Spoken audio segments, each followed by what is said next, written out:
dan kecerdasan artifisial yang saat ini sedang menjamur jadi seluruh dunia.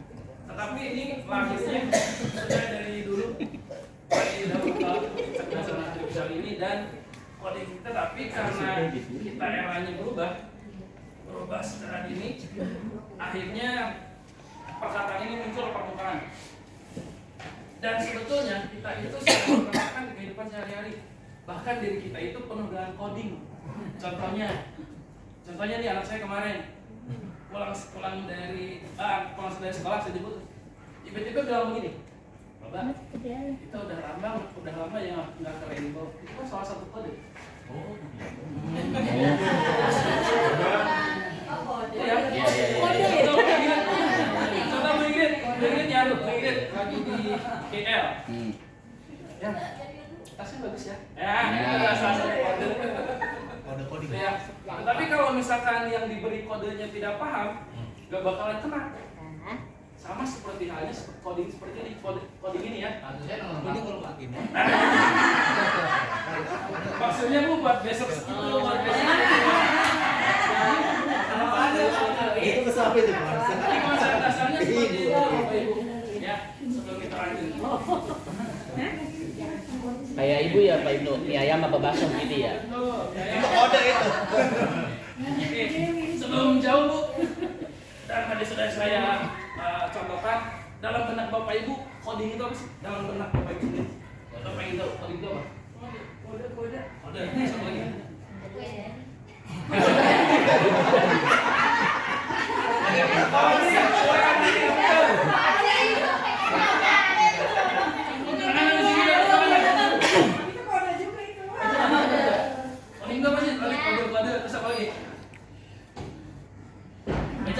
Siap. Apalagi kode itu? Coding itu apa? Di benaknya Bapak Ica. Bapak Ica. Instruksi perintah apalagi? Pemetaan apalagi? Mengelompokkan apalagi? Program betul. Nah, jadi Bapak Ibu yang tadi disebutkan oleh teman-teman kita tadi semuanya betul. Yang akhirnya menjadi sebuah program.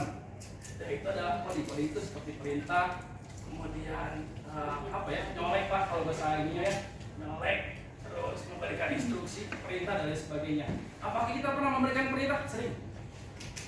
Duduk. Berdoa. Jalan.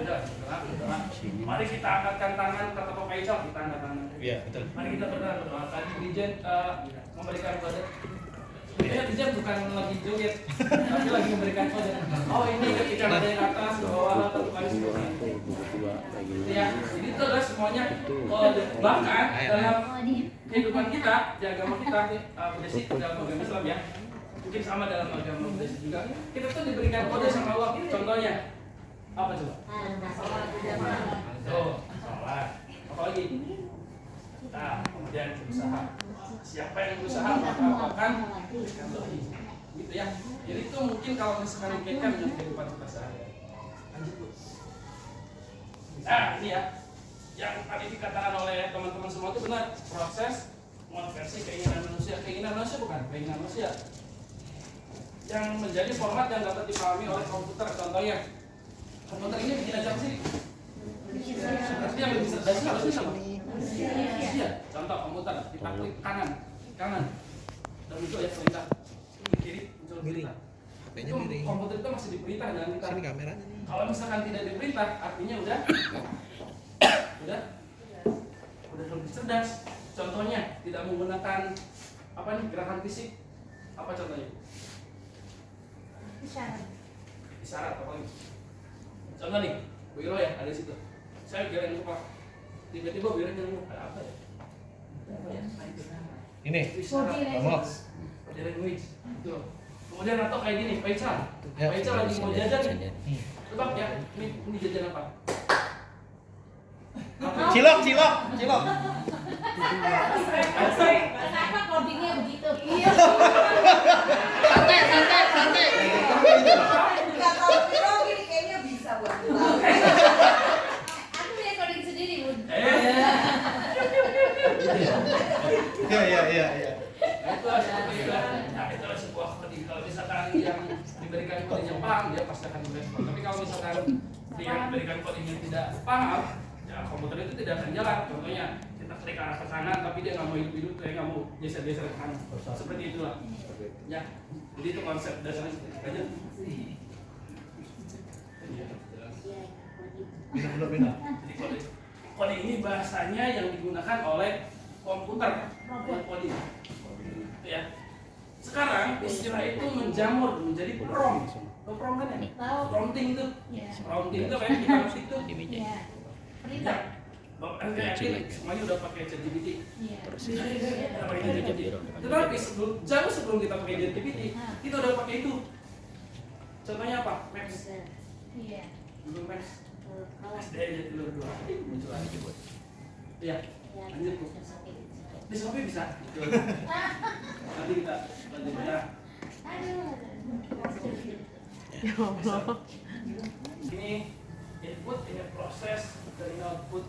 Kalau misalnya di komputer ya, inputnya kita menuliskan kode-kode misalkan berjalan ke kiri, berjalan ke bawah, loncat ke depan, loncat ke belakang, mari kita semua. Awal. Ini input, kemudian diproses dari sebuah program, volumenya banyak, kemudian nanti ada outputnya itu misalkan bisa bergerak, kemudian ada jam digital, itunya bisa bergerak tuh, jamnya kemudian jam analog, jam digital tuh angkanya bisa berubah, nah itu ya, paham ya Bu ya? Kalau misalnya dalam pembelajaran apa?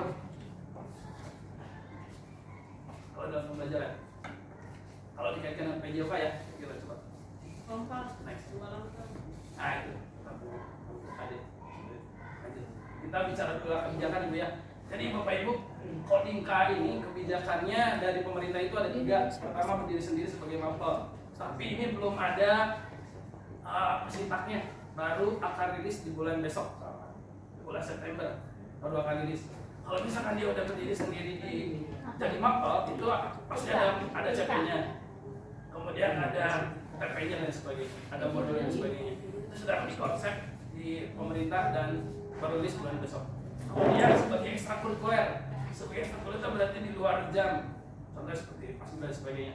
Tapi itu harus mendatangkan ahli di bidangnya, ya. Tetapi dibatasi juga hanya untuk pendidikan dasar. Gitu.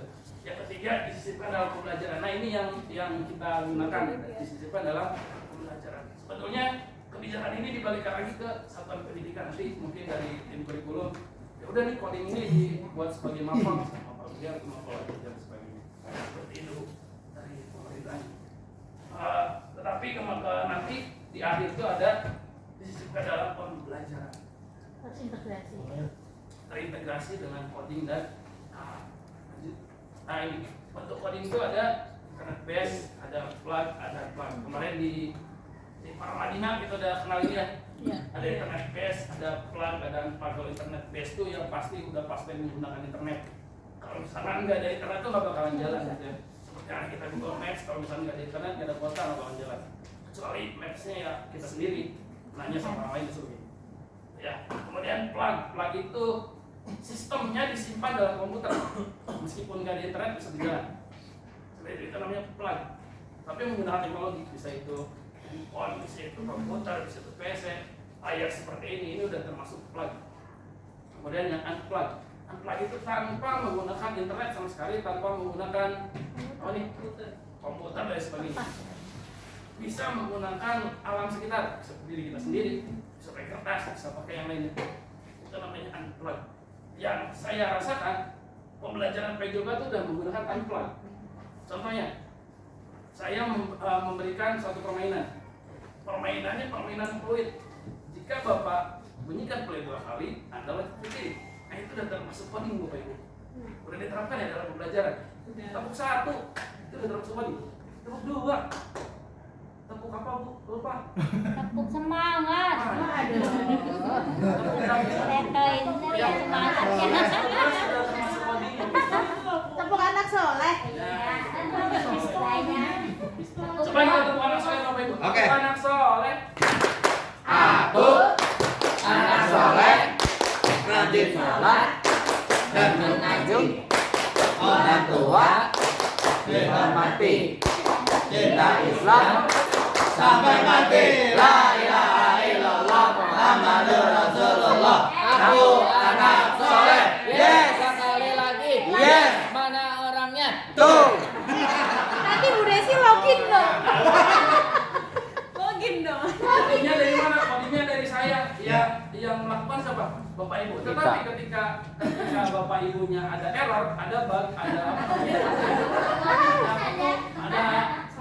Ada sakit lah gitu ya. Ada error gitu ya, lagi ngelamun gitu ya, kok nggak cair-cair gitu. Lagi kebukun, ya begini aja. Nggak keluar suara. Tuh, nggak ada ekspresi dan lain sebagainya. Berarti kodenya betul, tetapi si programnya tuh harus ada yang diperbaiki. Itu, ya. Seperti itu.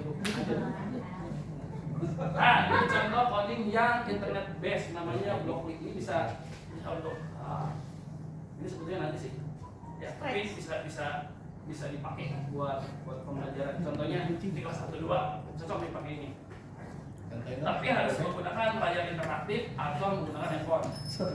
Karena internet based. Jadi dia harus menggunakan gawai sampai pakai gawai. Kemudian nanti mereka bisa drag and drop tarik. Misalkan di sini ada gambar komjo itu ada apa nih, kacamata, ada gitu. Boxnya, ada jambutnya, ada sebagainya. Gitu ya. Ini namanya kodenya itu tuh ini. Ini yang kecil-kecil itu kode. Tuh. Kucing itu ada faktor apa sih? 2. Gitu ya. 2, kemudian lebah itu ada apanya? Pendengar. Ada madunya, kakinya ada apa? 6. Ini kode-kode ini dimasukkan ketika diklik aja betul ini adalah lebah. Ini yang internet based, yang menggunakan gawai, yang menggunakan komputer dan sebagainya. Itu harus support gawai, PC dan sebagainya. Apalagi layar interaktif. Kemarin itu udah dapat layar interaktif. Jadi salah satu. Oh iya, interaktif jadi enak kan. Ya termasuk di situ. Kemarin yang di Lama itu mah jadi masalah. dari tiga gitu. Kalau mengenai pasti dapat. Jadi rasa 3 dapat. Kita sih mau dikasih saya nggak mau. Kan itu harganya di atas 100 juta. Oh beli kok? Bukan beli nggak dikasih. Cuman pertanggung jawabannya dari itu. Kecuali kalau semuanya udah dapat boleh. Mungkin nanti ada. Ya nanti ada semua. Karena saya satu sekolah minimal 1. Minimal ada 1. Mantap. Jadi semuanya dengan Google dan sebagainya. Ya benar itu. Nah ini contoh yang plugin tadi apa bisa dipakai sampai internet. Tapi itu kita harus tahu bahasa pemrograman dulu. Kalau di SD ini nggak dipakai. Kalau di SD dipakainya enggak itu kebetulan. Ini contoh yang plug lagi tadi. Nah ini yang unplug ini bisa Bapak Ibu terapkan. Sebetulnya Bapak Ibu tuh udah nerapin sebetulnya. Contoh LKPD tarik garis. Warna, kemudian labirin, kemudian apa lagi ya? Misalkan di sini udah ada kata-kata banyak. Kemudian dia harus mensortir mana yang termasuk tanaman apa ya? Mengklasifikasikan mana anorganik dan sebagainya, mana sampah B2. Itu sebetulnya Bapak Ibu sudah menerapkan yang unplug. Tetapi karena kita nggak tahu, ternyata itu tuh kita udah menerapkan karena ini baru muncul sekarang. Jadinya saya juga berpikir coding itu kita bikin aplikasi, bikin website dan sebagainya. Ternyata tidak seperti itu. Itu adanya di SMA. SMA memang betul hasil akhirnya adalah membuat website, membuat game dan sebagainya. Kalau SD minimal dia bisa menggerakkan benda. Misalkan tadi itu kayak tadi ya yang di awal itu klik dan sebagainya. Kalau misalnya di sini dia harus bisa menyelesaikan. Contoh di sini Bu Ingrid misalkan, Bu Ingrid harus nyampe ke sini. Nanti di sini ada kodenya nih, simpan di sini. 3 kali loncat, berarti saya loncat 3 kali. Nah, Ke Malaysia. ya ke Malaysia. Nanti orang mau sepatu kayak. Loncatnya ke Malaysia ya? Ya. Udah lanjut. Nah, berdasarkan coding tadi. Jadi di pendidikan dasar itu Bapak Ibu codingnya itu dibatasi sampai berpikir komputasi, berpikir seperti komputer. Komputer yang tersusun, terstruktur dan harus jelas. Kalau misalkan instruksinya jelas ya komputernya bakal bisa jalan. Kalau tadi ya tetap semangat. Kalau misalkan banyak pikiran dan sebagainya, nggak bakalan bisa berjalan. Seperti itu. Bapak Ibu. Jadi berdasarkan ini, coding itu dibatasi untuk DST itu hanya berpikir komputerasi dan tidak semuanya. Berkomputerasi kan ada 4 tuh. Ya. Ada komposisi, ada algoritma, Belum, algoritma terakhir. komputerasi. Kemudian terakhir itu ya itulah. Pokoknya ada 4. Kalau misalnya dia yang dibatasi hanya di komposisi itu memecah yang tadinya besar jadi kecil, menyortir dan sebagainya, langkah-langkah dan sebagainya. Lanjut. Nah ini ya analoginya dekomposisi dan algoritma dalam PPJOK. Ini dekomposisinya, 1 kali tiupan, berdiri, 2 kali duduk, 3 kali lompat, 4 kali tepukan. Algoritmanya, langkah-langkahnya kalau misalkan jadi harus melakukan apa, kemudian apa, dia harus bisa mengambil keputusan. Jumlah bitnya ada berapa ya? Oh ada 2, berarti dia harus mengambil keputusan apa tuh? Kalau 2 berarti loncat, 3 berarti duduk kembali, dan 4 apa putar dan sebagainya. Sebetulnya kita udah menerapkan itu dari sejak dulu, tetapi karena bahasanya baru muncul sekarang, jadinya kita bingung, jadinya miskonsepsi coding itu buat aplikasi dan sebagainya. Ternyata tidak. Kita sudah menerapkan itu sejak itu. Nah hari ini bermain coding sederhana berbasis unplugged. Jadi Bapak Ibu, kita bermain sederhana ya. Contoh, nanti saya berikan permainannya numerasi sambil menghitung lipatan 3. Lipatan 3 ya. Penggas ini harus sampai akhir, sampai ke Bu Siti. Sampai Bu Siti ya. Caranya gimana? Mulai dari Pak Nusa. Boleh dari Pak Nusa? Ya. Pak Nusa. Lihat itu Sampai ke Bu Siti. Setiap ada kelipatan 3, Ibu harus menyebutkan 1 nama daerah yang ada di Jawa Barat. Oke? Di Indonesia dong, Indonesia. Yang berbeda. Indonesia boleh lah. Boleh. Setiap kelipatan 3, Ibu harus menyebutkan nama daerah, kota, kabupaten yang ada di Indonesia. Apa ya? Cara bermainnya seperti ini. Sampai sebutkannya. 1, 2, Iya. kemudian ya, lanjut dan sebagainya. Oke? Ya, kelipatan 3 ya. Ayo kasih. Ini kan dari berhitung nih. Mulai dari sini berhitung. 1, 4,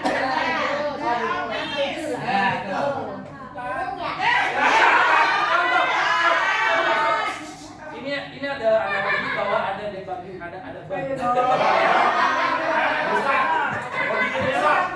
Ini udah jelas ya. Ini udah jelas. Silakan membahas ini sampai akhir sampai ke Setiap 3.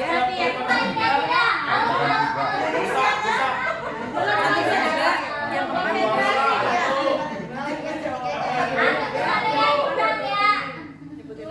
nama daerah. Tasikmalaya.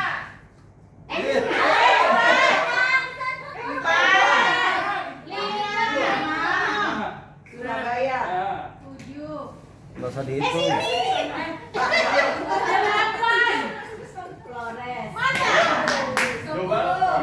Jawa Barat ya?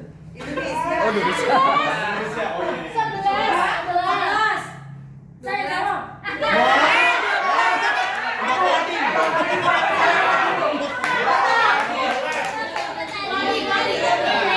Ini yang nyebut, Bang.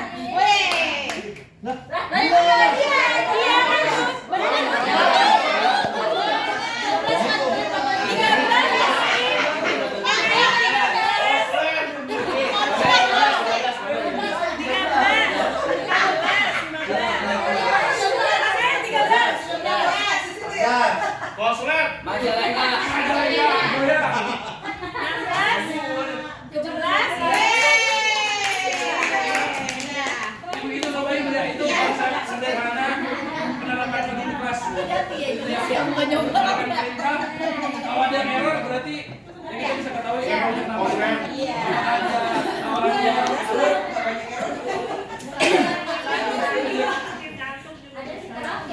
bisa. Bapak Ibu, sekarang kita masuk ke pencerdasan artifisial. Pak, ada yang baru disuratin, Pak. Ada yang mau disuratin? Iya, Oh, gitu. ternyata nggak loading. Jadi itu Bapak ya. Lagi. Lagi. Oke lagi, ya Bapak Ibu. Lagi. Nama buah. Nggak usah. Buah juga kadang, apa ya? Ya lanjut. Kertas. Wow. Nama buah. Lagi. Ya. Lagi. Biar lanjut. Baik Bapak Ibu, kita lanjut di kecerdasan artifisial. Dalam menurut Bapak Ibu, kecerdasan artifisial itu apa? Apa sih kecerdasan? Nah, kecerdasan buatan apa nih? Itu ya, dikira samakan persepsi kecerdasan artifisial itu kecerdasan buatan. Bapak Ibu, kita di kedepan sehari ini pasti menggunakan KA, mulai dari handphone dan sebagainya. Kemudian dan lain banyak sebagainya. Contohnya fingerprint di handphone itu sudah menggunakan kecerdasan buatan. Dia mengenali sidik jari kita. Kalau misalnya dia tidak dipasang kecerdasan artifisial untuk mengenali sidik jari, dia nggak bakal terbuka dan sebagainya. Lanjut deh. Nah, kira-kira kemampuan komputer atau mesin untuk meniru cara berpikir dan belajar manusia, sehingga bisa membantu kita mengambil keputusan dan melakukan tugas secara otomatis. Contoh kemarin waktu ujian PFN, pendidikan, muncul semua. Dan yang sedang tren dan itu sekarang ChatGPT. Kecerdasan buatan tuh banyak macamnya, dimulai dari itu di bidang pendidikan ada, kemudian bidang kesehatan, bahkan sekarang ada yang mengembangkan diagnosa dini untuk kanker. Jadi dia disensor sama kamera tubuhnya, itu bisa ketahuan, itu sedang dikembangkan. Dan bahkan Bapak Ibu ada pekerjaan-pekerjaan yang mungkin hilang nantinya ketika dia kecerdasan buatan itu dan merajalela. Bahkan sudah ada ya parkir itu udah mulai yang nggak ada orangnya, udah pakai tap kartu, kemudian tol dan sebagainya. Sudah menggunakan kecerdasan buatan. Lanjut dulu. Nah ini kecerdasan buatan yang sering kita gunakan dalam kehidupan sehari-hari, Google, kemudian apa ya, Facebook, kemudian YouTube dan lain sebagainya, TikTok, ChatGPT, algoritma YouTube. Pernah nggak Bapak Ibu ketika buka YouTube tiba-tiba ada rekomendasi gitu ya? Iya. Algoritma. Nah itu kecerdasan yang dibuat oleh YouTube, oleh platform tersebut, mengenali oh si ini tuh senangnya nonton ini, misalkan Pak Mujo senangnya nonton dangdut ya kan? Iya. Mujo tuh banyak dangdut. Jepang cuma. Beda gitu. Jepang sama Thailand cuma. Thailand. Iya, Thailand. Beda sejarah asli itu Bapak Ibu ya, itu kecerdasan buatan. Dalam kehidupan sehari-hari di kelas Bapak Ibu pernah membuat kecerdasan buatan? Apaan? Pernah? Apa coba Bu? Ya anak yang Idek. itu. Anak itu tuh gimana? Iya kebiasaan. Kebiasaan anak, terus? Mulia lewat ya.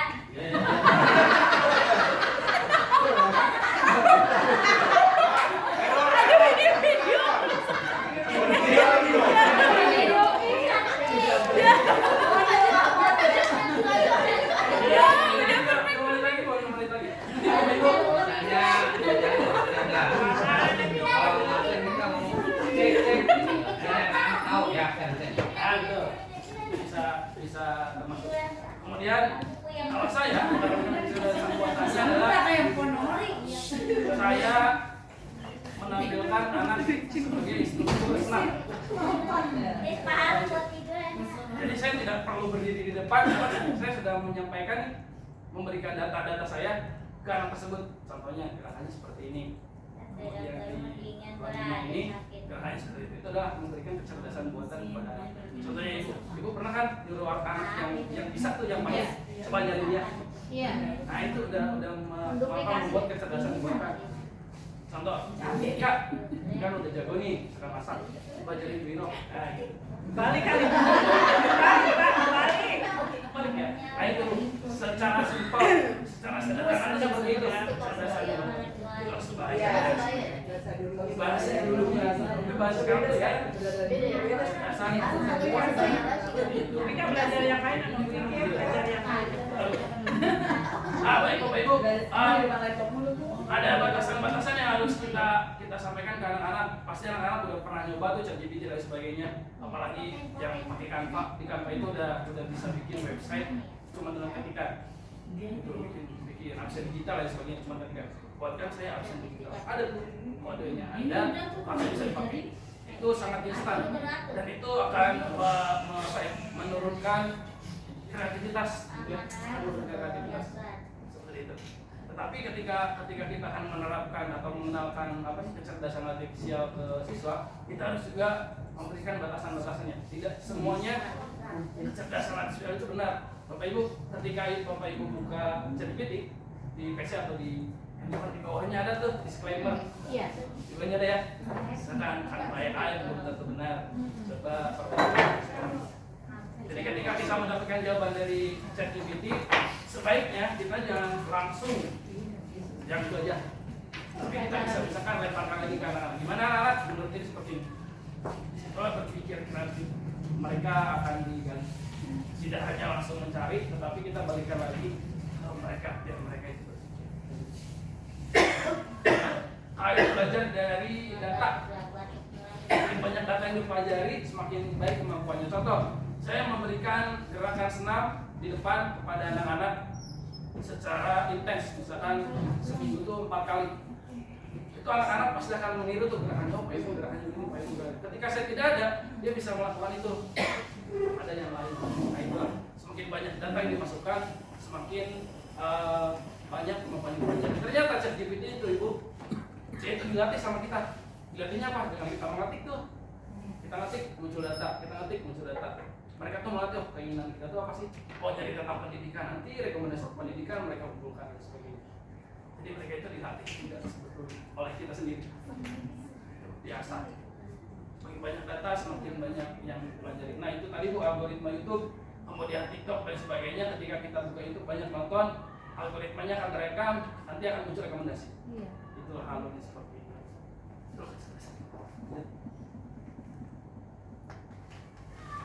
Mengadaptasi dan memberikan performanya. Bapak Ibu pernah nggak buka Maps tapi jalannya salah? Iya. Iya. Kenapa itu? Disesarin. Iya. Kita tidak berubah tapi kita berjalan terus. Tiba-tiba arahnya berganti. Itulah dia beradaptasi, cari cara yang lain. Mereka beradaptasi.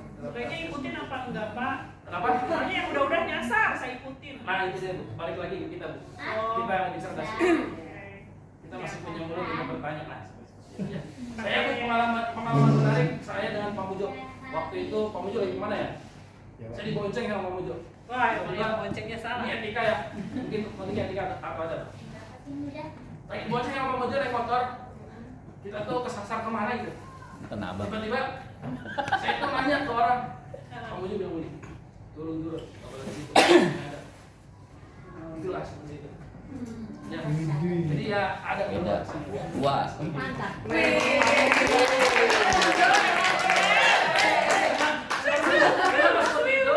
Kenapa seperti itu? Karena dia waktu itu bawa mobil. Nanya tuh di kaca. Disuruh turun kalau nanya. Dari pengalaman. Betul. Ya. Lanjut. Nah itu ya yang berhasil itu cari jalan terbaik. Misalkan ada yang merah, nanti direkomendasikan jalan terbaiknya. Minuman aku botol. Nah, yang tadi itu sudah algoritma. Lanjut. Itu ya, perkiraan cuaca dan sebagainya. Kemudian di Shopee, kalau misalnya kita sibuk ke atas, tiba-tiba ada rekomendasi toko dan sebagainya yang ke atas. Nah ini terakhir, pembelajaran A menunjukkan dimensi lulusan, memberikan alat kritis, kemampuan kerjasama diri dan lain sebagainya. Itu ya. Jadi Bapak Ibu, Air neng.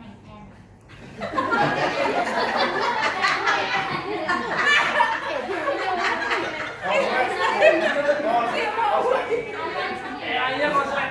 Efek coding. Gara-gara calling ya.